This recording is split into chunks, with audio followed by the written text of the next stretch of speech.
누가복음 22장 24절에서 32절 말씀 찾으신 줄 알고 제가 읽겠습니다.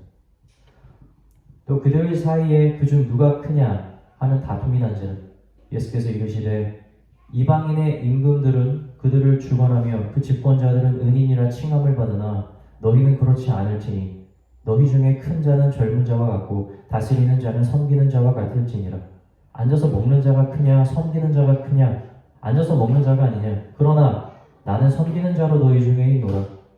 너희는 나의 모든 시험 중에 항상 나와 함께한 자들인즉 내 아버지께서 나라를 내게 맡기신 것 같이 나도 너희에게 맡겨 너희로 내 나라에 있어 내 상에서 먹고 마시며 또는 보좌에 앉아 이스라엘 12지파를 다스리게 하려 하노라. 시몬아 시몬아 보라 사탄이 너희를 밀가부르듯 하려고 요구하였으나 그러나 내가 너를 위하여 내 믿음이 떨어지지 않기를 기도하였느니 너는 돌이킨 후에 내 형제를 구케하라. 아멘. 지금 오늘 이 장면은 우리가 잘 알고 있는 이 최후의 만찬이라는 거죠. 작품도 있지 않습니까? 레오나르도 다빈치가 그죠? 제자들과 마지막으로 유월절을 먹는 겁니다. 이제 이 시간이 끝나면 예수님은 고난을 받고 다시는 이런 시간을 가지지 못해요. 예수님은 그것을 잘 알고 있었습니다. 예수님께서 이 시간을 얼마나 고대하고 계셨는지 성경에서 굉장히 자세하게 그립니다. 그죠? 예수님이 이 시간을 원하고 원했다. 그죠? 그리고 내가 너희들이랑 먹고 나면 다시 하나님의 나라가 이루어지기 전까지는 다시는 유월절을 먹지 않겠다. 예수님한테는 너무 귀중하고 소중한 시간이었던 거예요. 그만큼 제자들에게도 마찬가지입니다. 아주 중요한 시간이죠. 그러나 오늘 첫 번째 말씀에서 봤듯이 이 제자들 사이에서 뭐가 일어납니까? 다툼이 일어나는 겁니다. 제자들이 무엇으로 다퉈요? 누가 더 큰 자인가에 대한 다툼이 있는 거예요.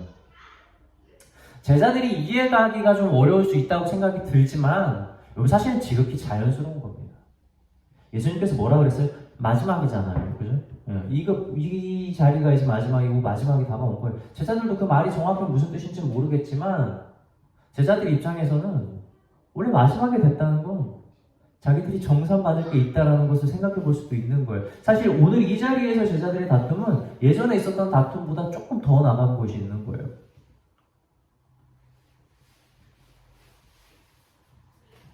세상에서 봐도 그렇지 않습니까? 그리고 주변에 뭐 없을 수도 있지만 이게 부모가 돈이 되게 많아요.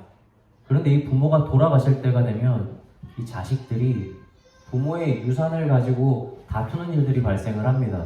조금이라도 더 가져가려고 하는 거죠. 그 전에 그 자식들이 얼마나 효자였는지 모르죠. 그리고 또 사람들이 너희들 참 잘한다. 너희들 참 효자 효녀다. 너희들 형제들은 참 우애가 좋구나. 라고 이야기를 했다 할지라도 결국 마지막 순간에 중심이 드러날 수밖에 없는 거예요. 내가 그동안 한 것에 대한 보상을 받겠다는 겁니다. 사람이라고 하는 건 원래 그래요. 제자들도 마찬가지입니다. 내가 예수님 따라다니면서 이 정도 섬기고 나는 이 정도 했으니까 내가 더 큰 건 아니냐라는 다툼 여러분 충분히 일어날 수 있는 거예요. 제자들은 사실 예수님의 공생의 사역부터 이러한 다툼을 계속해서 했습니다. 그리고 그 마지막 순간까지 이 제자들은 그것을 놓지를 않아요. 누가 더 큰가? 제자들은 그냥 내가 나중에 얼마나 얻을까? 내가 얼마나 높은 곳에 설까? 이곳에 한눈이 팔려 있는 거예요. 그래서 예수님을 따랐죠. 잘 따랐어요. 다른 사람들 다 떠나도 예수님 끝까지 옆에서 제자들 지키지 않았습니까? 잘한 거 맞습니다. 그런데 이 제자들은 사실은 예수님께서 행하시는 능력, 예수님이 기적을 행하실 때 그때마다 반응을 하는 겁니다. 열렬하게. 놀라면서 이것이 우리 주님이다. 왜 그래요?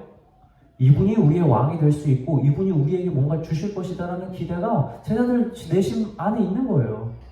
그래서 기적이 있는 곳에는 반응이 있어요. 그런데 예수님께서 십자가에서 죽으실 것을, 자신이 고난받으실 것을 말했을 때는 제자들이 무슨 반응이 있어요? 아무 반응이 없는 겁니다. 제자들은 거기까지인 거예요. 왜 그렇습니까? 제자들은 섬기는 게 중요한 게 아니라 자기가 대가를 받는 것에 대해서, 세상의 것을 얻는 것에 대해서 눈을 아직은 돌리지 못했기 때문에 그렇습니다. 아직은 그렇게 제자들이 부족한 거예요. 그런 제자들한테 예수님 오늘 뭐라고 말씀하시죠? 25절부터 27절까지 제가 한번 다시 읽겠습니다.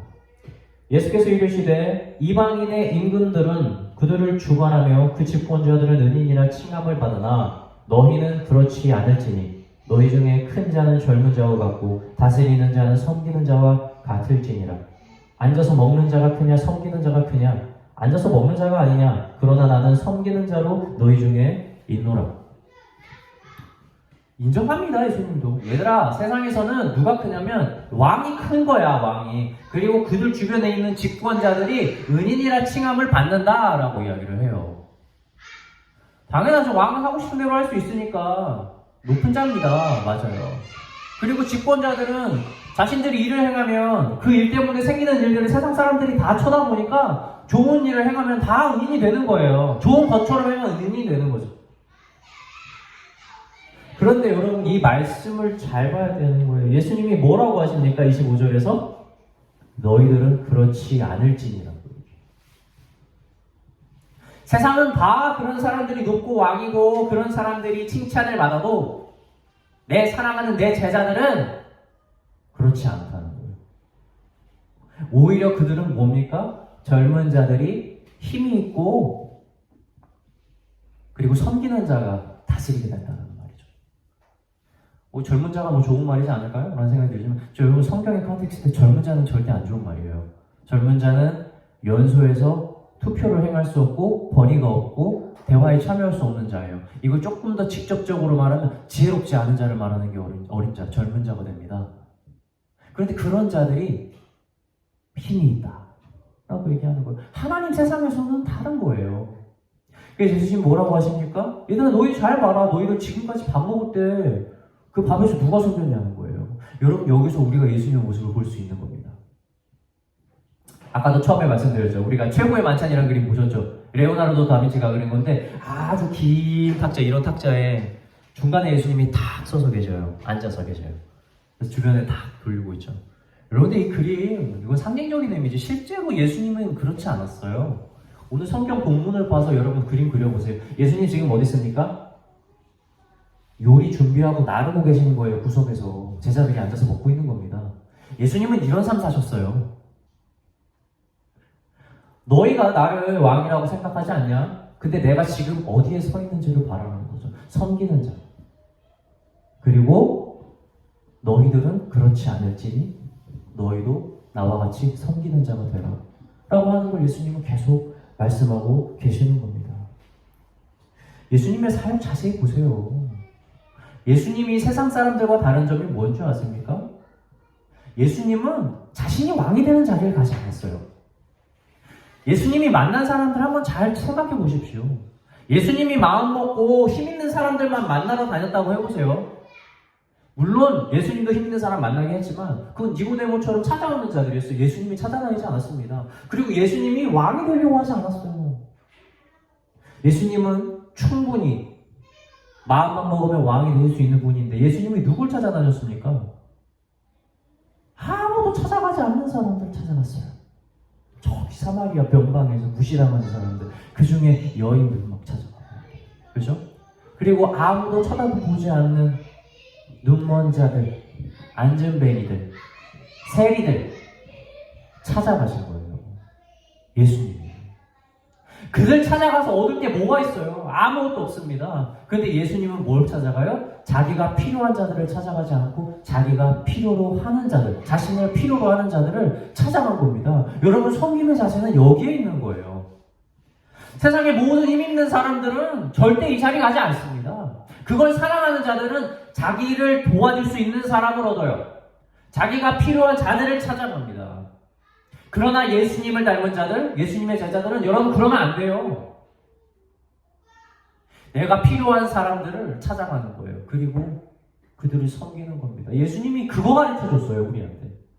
그리고 그런 자들이 힘 있는 자고 그런 자들이 다스리는 자가 될 것이다 라고 말씀했다는 겁니다. 우리가 예수님을 통해 배워야 될 사랑의 형태의 첫 번째 자세는 바로 이런 섬김이에요. 여러분, 오늘날 얼마나 사회적 문제가 뭔지 아십니까? 큰 사회적 문제가 이 저출산 문제예요. 그런데 이제 저출산 문제에서 우리가 한 단계 더 나아갔어요. 뭔지 아십니까? 젊은 사람들이 결혼에 대한 생각이 없어요, 이제. 나중에 이제 우리의 사회가 굉장히 빠른 속도로 고령화될 거라고 합니다. 출산율도 없고 결혼도 안 하니까. 우리 사회는 이러한 문제를 다양한 관점에서 해석을 합니다. 뭐 집값 문제, 뭐 취업에 대한 문제, 그리고 뭐 자녀의 양육에 대한 문제, 여러 가지 다 이야기를 하지만 저는 솔직히 말씀드리면 가장 큰 문제는 여기 있다고 생각해요. 여러분, 이 사회는 섬김이 점점 없어지고 있어요. 섬김. 성경이 남자와 여자의 만남을 뭐라고 묘사하는 줄 아세요? 정말 아름답게 묘사해요. 둘이 만나서 한 몸이 이룬다라고 얘기를 합니다. 한 몸.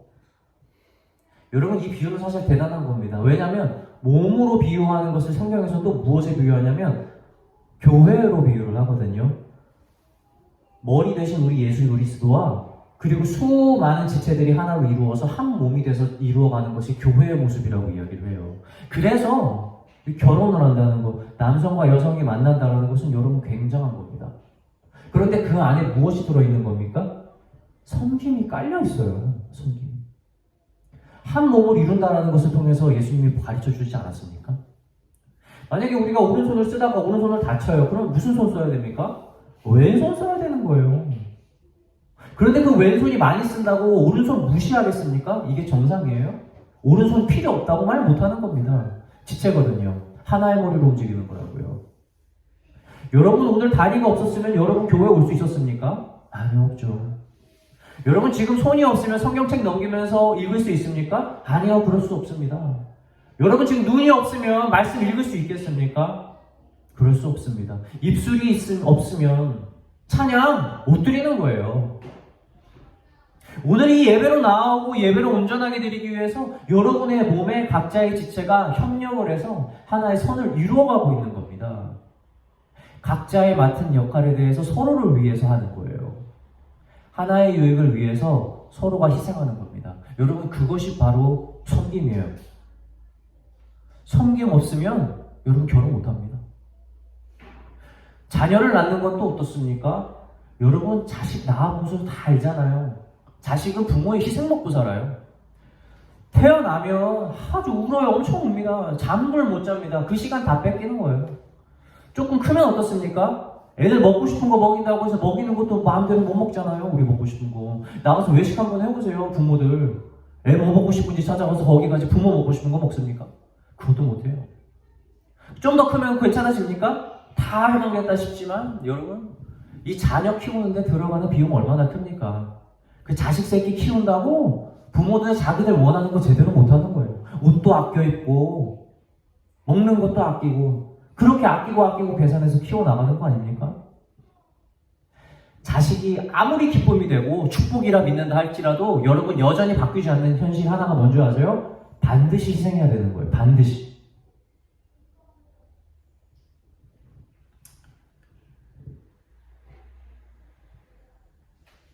저는 결혼이 참 이게 축복이다라고 생각하는 게 그런 점이에요. 결혼을 하고 자식 낳아보면 내가 어디까지 섬길 수 있는지가 딱 드러납니다. 내가 어디까지 사람을 용서할 수 있는가? 내 마음은 얼마나 가난한가? 그리고 난 무엇까지 포기할 수 있는가? 이거 결혼 안 하고 자식 안 낳으면 이거 진짜 발견하기 힘든 일 같아요. 그래서 삶마다 하루하루 살아가면서 진짜 섬김이라고 하는 것을 계속해서 배울 수 있게 해주는 유익이 전 이 안에 있다고 생각을 해요. 앞서 말씀드렸지만 왕은 자신이 필요한 사람을 찾습니다. 그런데 예수님의 제자들은 자신을 필요로 하는 사람들을 찾습니다. 결혼을 하는 이유가 섬김이 아니라 왕이 되고자 하는 마음, 그 자신의 외로움을 충족시키는 것 마찬가지입니다. 혹은 내 재정적인 부족을 완성하고자 싶은 것 마찬가지입니다. 그리고 사회적 시선을 만족시키고자 하는 것 여러분 마찬가지죠. 그리고 결혼을 해야 한다는 압박감을 해소하고자 싶은 마음 여러분이 모든 것들이 마찬가지예요. 그렇게 나를 채우고 나를 완성시키고 조금 더 직접적으로 다시 말씀드리지만 나를 왕으로 세우고 싶어서 결혼을 하는 건 여러분 이 첫 단추부터 잘못 끼우는 거예요. 우리가 그리스도인으로서 진심으로 섬김을 다짐하고 살아간다 하더라도 우리는 계속해서 점검해야 됩니다. 우리의 섬김은 어디서 나오는가라는 거죠.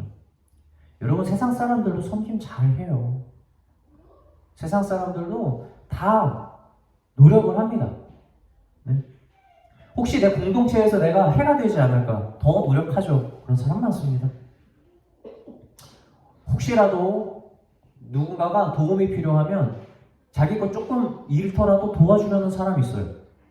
자신을 희생해서 다른 사람을 세우려고 노력하는 사람 많이 있습니다. 이것은 믿지 않는 사람들도 정말 양심을 가지고 살아가는 사람들, 노력하는 사람들 충분히 이러한 섬김이 가능합니다. 그러나 아무리 자발적인 섬김이라 하더라도 이 노력으로 만들어내는 섬김과 믿음으로 행하는 섬김에는 정말 근본적인 차이가 하나가 있습니다. 노력으로 하는 섬김은 사람이기 때문에 내가 그것을 한 것으로 인해서 내가 나중에 다시 돌려받게 될 보상이라고 하는 것을 내심 기대를 하게 돼요. 매우 미묘한 감정인데 이것이 우리의 마음 한가운데에서 자리 잡아서 방을 만들고 있는 거예요. 그래서 내가 이것을 행했을 때 다시 돌아오지 않는 것에 대한 서운함을 느낍니다. 그리고 내가 이것을 했을 때 다시 돌아올 것을 계속해서 기대하는 거예요. 다음번에 내가 얘 도움이 필요할 때 얘 날 도와주겠지라고 하는 그 기대라는 마음, 여러분 이것이 내 안에 있지 않은지 점검해 봐야 돼요. 우리가 노력으로 섬김을 하면 이 방이 반드시 만들어집니다. 제가 호주에 있을 때 외국인 친구가 있었는데 이 외국인 친구가 항상 우리를 만날 때마다 거의 빠지지 않고 저나 아내 혹은 우리 아들, 첫째 아들 산이를 위한 선물을 계속 주는 거예요. 그땐 산이만 있었는데. 근데 계속 선물을 받으면 저는 어떠냐면 마음이 자꾸 빚진 마음이 들고 마음이 부담되는 거예요. 얘는 제 마음에는 이것을 받았으니까 나중에 언젠가 얘한테 갚아야 된다는 생각을 하고 나중에 계속 어떻게 갚아야 될지에 대해서 생각을 한 거예요. 어느 날 이 친구를 만났는데 여지없이 선물을 주는 거예요. 저한테 또 부담돼요. 근데 선물을 주면서 그 친구가 저한테 이렇게 얘기하더라고요. 야 데이빗 정말 고맙다. 선물을 주면서 자기가 고맙대요. 무슨 소리인지 무슨 이해가 안 가요. 그래서 그 친구가 얘기를 하는 거예요. 나는 너하고 너 아내하고 네 아들한테 이렇게 선물을 해줄 수 있어서 난 너무 기쁘다고 이렇게 얘기하는 거예요. 제가 그때 그 말 듣고 되게 뒤통수 맞은 느낌이 들었어요. 나는 살면서 진짜 누구한테 선물을 해본 적이 있을까라는 생각이 들더라고요. 주면 받는 거예요. 내 마음이 아직도 여기였던 거예요. 근데 이 친구는 자기가 주는 게 자기가 고마운 거예요. 받을 생각이라는 게 아니라 주는 게 고마운 마음. 이게 진짜 선물이구나. 사랑하는 성도 여러분, 우리 안에 이 방이 있어요. 이 방이 있다면 여러분 우리 절대 기쁨으로 섬기지 못합니다. 우리가 얼마나 피곤한 삶을 삽니까? 내가 누군가에게 뭘 해줄 때마다 누군가를 섬길 때마다 우리 안에 방을 계속 만드는 거예요. 얼마나 피곤한 줄 아세요? 여러분 방이 많을수록 집이 넓을수록 할 일 많은 것처럼 여러분 그렇게 사람들에게 해주고 내가 안에 방을 만들 만큼 인생 진짜 피곤해집니다. 맨날 그 방을 채우려고 기대하는 그 마음 때문에 내 마음이 회복이 되질 않아요. 얘가 언제 나에게 돌아올까? 여러분 가끔씩 결혼식 오라고 문자 받지 않습니까? 제일 먼저 하는 일이 뭡니까? 얘는 나 결혼할 때 왔나? 이게 1차 필터링입니다. 2차 필터링이 뭡니까? 얘는 나한테 얼마 냈지? 저도 그래요, 저도. 이게 뭐 나쁘다는 건 아니에요. 그냥 한국의 문화가 그렇다 보니까 나에게도 그러한 습관이 된 거예요. 그런데 여러분 이러한 삶이 나중에 젖어들면 얼마나 피곤하시겠어요? 내가 누군가에게 뭔가를 행할 때마다 그게 내 마음 안에 계속 방을 만들어내는 거예요. 기대하고. 여러분 이것이 노력하는 섬김의 한계입니다. 그리고 노력하는 섬김의 한계는 어디서 드러나는 줄 아세요? 그 본질이 그 마지막 순간에 드러나는 거예요. 마지막 만찬 때 예수님 가시는데 이 제자들은 더 불이 나는 겁니다. 왜? 우리가 지금까지 예수님을 섬겨서 우리가 받을 것이 무엇인가? 우리가 지금까지 노력해서 한 것 때문에 우리가 서게 될 자리가 어디인가? 그 보상, 그것 때문에 제자들의 마음이 불이 붙는 거예요. 그 마음 때문에 기쁨이 없는 거예요. 그 마음 때문에 예수님께서 십자가에 당하시는 것이 무슨 의미인지 발견할 틈이 없어요. 내가 받아야 되니까. 그 섬김인 거예요. 제자들의 섬김은. 사랑하는 성도 여러분, 제자들 정말 예수님 잘 따라다녔습니다. 정말 고생 많이 했어요. 그래서 제자들은 그때마다 기대했을 겁니다. 우리 예수님 왕 되면 내가 다 받을 거야. 이렇게 생각했겠죠. 그래요. 제자들이 받았죠. 뭐 받았습니까? 그렇게 예수님 잘 따라다녀서 제자들이 대가로 받은 게 뭐냐고요?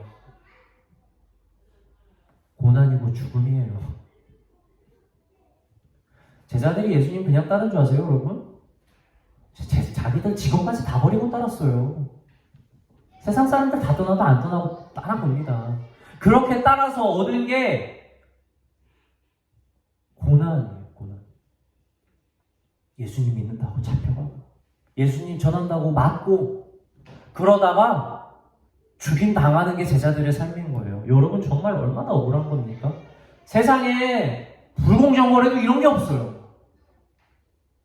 만약 섬김이 이 세상에서 내가 받는 대가로 머물게 된다면 여러분 예수님 믿는 것만큼 여러분 비참한 삶이 없어요. 예수님께서 우리에게 주시고자 하는 건 여러분 이 땅에 있지 않습니다. 우리 팔복을 보면 알지 않습니까? 우리의 삶이 이 땅의 모든 8가지가 다 부족하고 힘들고 노력해야 되고 다 슬프고 눈물이 나지만 이 모든 보상을 결국에는 우리 주님이 저 하늘에서 우리에게 주시는 것인 거예요. 우리의 눈이 그곳에 가 있지 않으면 여러분 우리가 어떻게 섬기겠습니까? 어떻게 사랑하겠어요? 어떻게 끊임없이 사랑하겠냐고요. 혹시 우리 마음 가운데 이 제자들 같은 마음 가운데 있지 않은지 여러분 돌아봐야 됩니다. 주님, 내가 진짜 당신을 위해서 이렇게 했는데 내 삶이 고작 이것밖에 되지 않는 게 말이 됩니까? 주님, 내가 당신 앞에 이렇게 서서 살았는데 사람들이 나를 이렇게 무시하는 게 과연 말이나 됩니까? 주님, 내가 얼마나 많이 기도하고 성실하게 살면서 헌금을 하고 노력을 했는데 내가 이렇게 부족하고 힘들게 사는 게 말이 됩니까? 여러분, 제자들이 그런 거예요. 그러니까 보지 못하는 겁니다, 하늘나라를.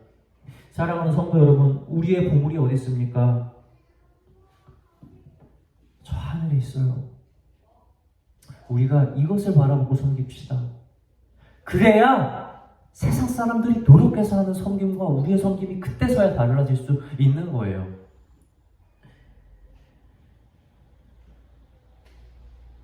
너희는 그렇지 않을지니 예수님이 그렇게 말했습니다. 우리의 섬김은 그렇지 않다는 거예요. 우리가 예수님께 배운 섬김은 주고받는 일종의 거래가 아닙니다. 얻는 것이 없어도 심지어 내 것을 잃어도 끝까지 믿음으로 해야 할 사랑의 실천이라는 사실을 기억하시기 바랍니다.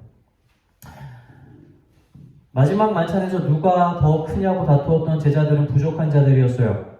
그러나 예수님은 그들의 공을 인정하고 격려했습니다. 오늘 본문 말씀 28절에서 30절 보겠습니다. 너희는 나의 모든 시험 중에 항상 나와 함께한 자들인즉 내 아버지께서 나라를 내게 맡기신 것 같이 나도 너희에게 맡겨 너희로 내 나라에 있어 내 상에서 먹고 마시며 또는 보좌에 앉아 이스라엘 12지파를 다스리게 하려 하노라. 우리가 예수님으로 배워야 할 두 번째 사랑의 실천이 뭔지 아십니까? 바로 위로입니다. 위로. 예수님이 솔직히 제자들을 봤어요. 마음에 드시겠어요? 여러분 마지막 자리요. 예수님이 얼마나 기다리고 소중한 시간인지 몰라요. 그렇게 얘기했는데 제자들이 뭐 합니까? 누가 더 큰 일 다투는 거예요. 여러분 그리고 예수님은 나중에 베드로를 용서할 때도 보지만 예수님은 이 성만찬에서 문제를 일으키는 제자들뿐만 아니라 나중에 예수님을 배반할 제자들까지 보고 계셨던 거예요. 그게 예수님의 현재 상태인 겁니다. 예수님은 성만찬 자리에서도 제자들한테 찢김당하고 계셨어요.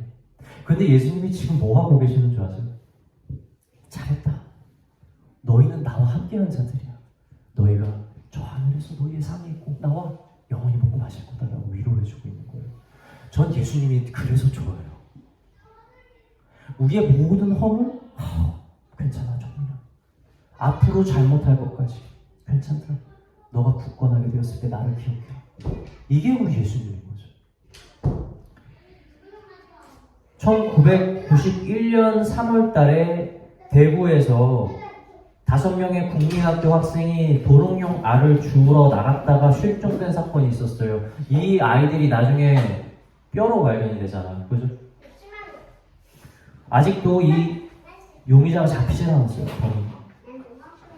이 사건을 모티브로 2011년에 아이들이라는 영화가 개봉했습니다. 혹시 보셨나요? 안 보셨으면 한번 보세요.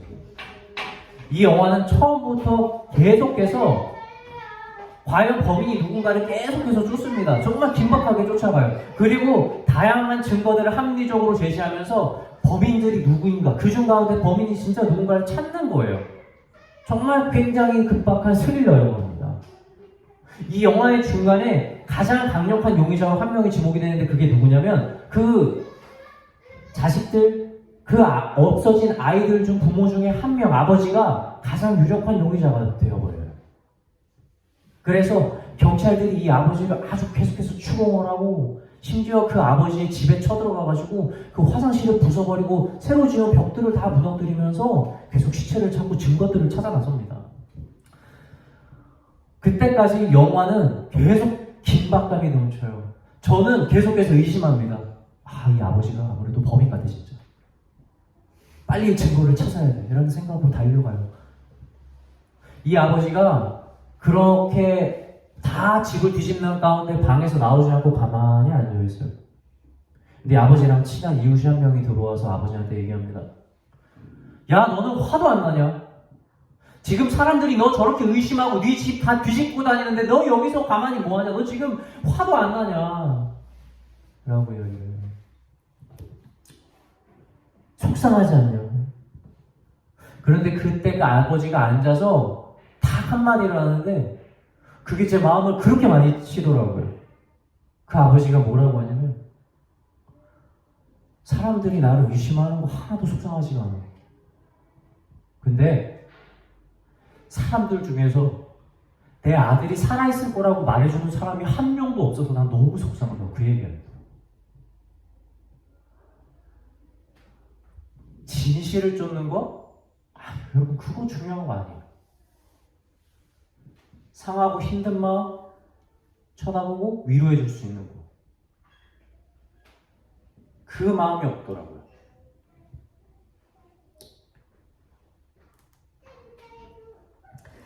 제 아무리 정의로운 일이라도 우리가 사람의 진실을 얘기하고 아무리 옳다고 얘기하더라도 여러분 그 안에 사랑이 없으면 여러분 이건 아무것도 되지 않습니다.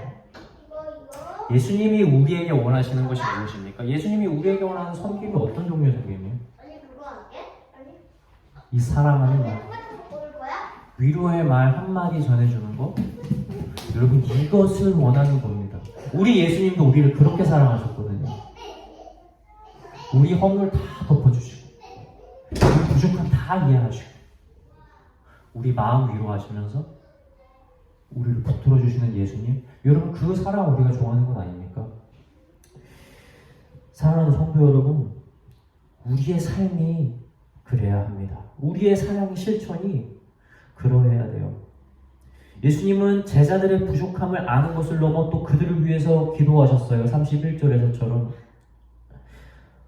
시몬이라는 단수로 시작을 하지만 예수님께서 기도하는 목적어의 대상은 오늘은 너라고 나와 있지만 사실은 이것은 너희들이라는 복수로 표현이 되어 있습니다.